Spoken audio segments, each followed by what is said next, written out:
बिस्मिल्लाहिर्रहमानिर्रहीम अस्सलाम वालेकुम वरहमतुल्लाहि वबरकातुहू। मुमताज़ तारिक वखरी गाल दे नाल हाजिर हां। उम्मीद करना सारे हो सो खैर सल्ला नाल अदा सानू खैर सल्ला कहनी। रात 15-20 मिनट की हवा आई है, साडियां हवेलियां सट गई है, साडे बिजली के खंभे सट गई है, कहीं दे दरख्त निकले सन, इवें कहीं दे सोलर प्लेटां चव्या गन। बाला साई बेनियाज 10-15 मिनट का खेल रचाए सी, उन्हें बस सारा कुछ नॉर्मल ठीक है। जाहिर है दा हो सी कोई साड़ी अपनी कसूर। अल्लाह इवें कहीं का कोई नुकसान नहीं करता। अल्लाह आगू ते अमान देवे, साकू बंदे का पुत्र बनने की तौफीक देवे। मैं पिछले दी एक वीडियो की थी कि मेरी धी बहन ये सारा कुछ क्यों देखे।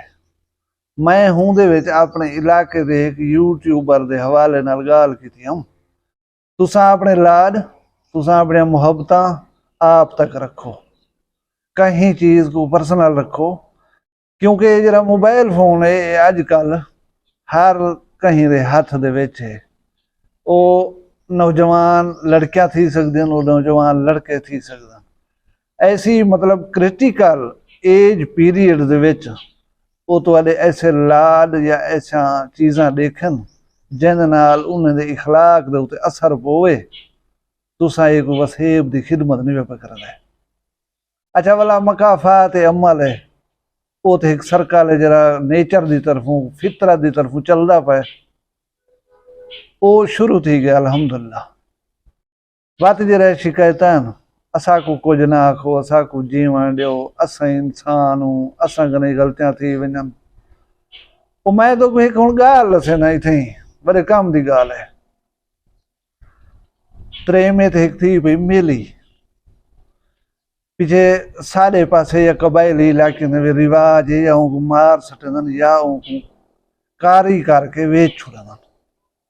जेरे बंदे घेन वेंदन को पीछे वो वाला पिछले को मिलन आवन टकराण की गुंजाइश नहीं देंदे। हुण उतरे में तो गई वेक उनको जेरे बंदे गिद्धी वेंदे हन पैसे भरी कराई पीछे नाल वस्ती दियां त्रेमती जेरियां उन्दियां सुहियान वाकिफ हन कट्ठे आखिर हमसाए हन। उन्हें ॾिठे भली फिलानी छोदी विकी वेंदी है तो बंदे को गिद्धी वेंदन वला टकरे न टकरे आओ आखिरी दफा मेल ते गिनो पीछे उनको रस्ते च वञ मिलियन अधी देख हाँ गलती की थी जा हुण उनकी सजा मिली है तक गैर लोग गिद्धी वेंदन ये तक वला ईडे आवन ॾेवन ना आवन ॾेवन वला मिलूं न मिलूं अधी जे कम न करें हा। पीछे वो पता है क्या आदि वो आदि मैं को आदि फिलानी भन कचे हुण मतलब जेरे काम तैरात दी तरीकी तन्हाई अपने सिर ते कीते उहदे विच ब्या पता नहीं किवें कोई शरीक थी गए ऊं तक किवें बन गए। जिंदगी दे विच बंदा जेरे फैसले अपने बल बोते ते करेंदे खुद करेंदे कहीं उन्हें पुछदे ना कहीं को आखदे। अगर वो थी वजन फलाप अगर वो थी वजन नाकाम उन्हें दा इल्जाम बिन्ने दे उत्ते देवण मुनासिब नहीं होंदा। अच्छा अण जुड़दे जोड़ बने सो उन्हें तो नहीं जुड़ना ठीक है। खटड़े दी सेरू वाली जात उत्ते बाहीं पावन की कोशिश करो पवसी उंदी अपनी ना पे उंदी अपनी ना पे वो किवें उसी इवें थी दे सी अण जुड़दे जोड़ होंदे ने जेरे नहीं बनते रहंदे। हूं वेले कोई आखे कि नहीं पिया ठांदा ये ना करो उत्थां ही असां पिछे उन्हां दी गिची पाए वेंदो तुहाको क्या सी साड़ी अपनी जिंदगी असां जिवें गुजारूं।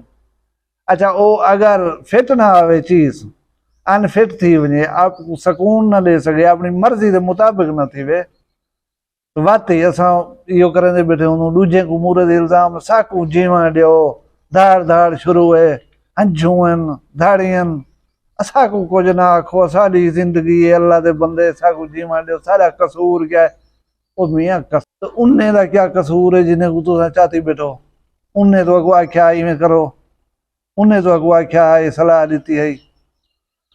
अच्छा कूड़ सच कोई बंदा आखे भी सही उनकी गिची नहीं पवींदा उनको पलूते देवण पै गया उनको ताने देवण पै गया। अच्छा ये जरा कुछ थे या ना हाथी होना चाहिए ये तुम्हारी वजह थी गए अल्लाह तो आको ही करे अल्लाह तो आको करे ये तो मतलब कोई तरीका कहने ना तो सब बिने को पौन लाने शुरू कर दो। उस सियाणे दी मिसाल है कि अपने हाथ दी फट्टी ते कौन बधे पट्टी जेरा जख्म आपको आप लाए वे उन्दा बिन्ने को क्यों आ दो तुसा साको जख्म लाए। अल्लाह तुसा सारे को खुश रखे, अपनी हिफ्ज़ व मान च रखे, अपना ढेर सारा ख्याल रखाए, मैं को दुइयां याद रखाए। जींदे हो सुन वाला भी एक वीडियो मिलसूं, इजाजत दो, अल्लाह हाफिज़।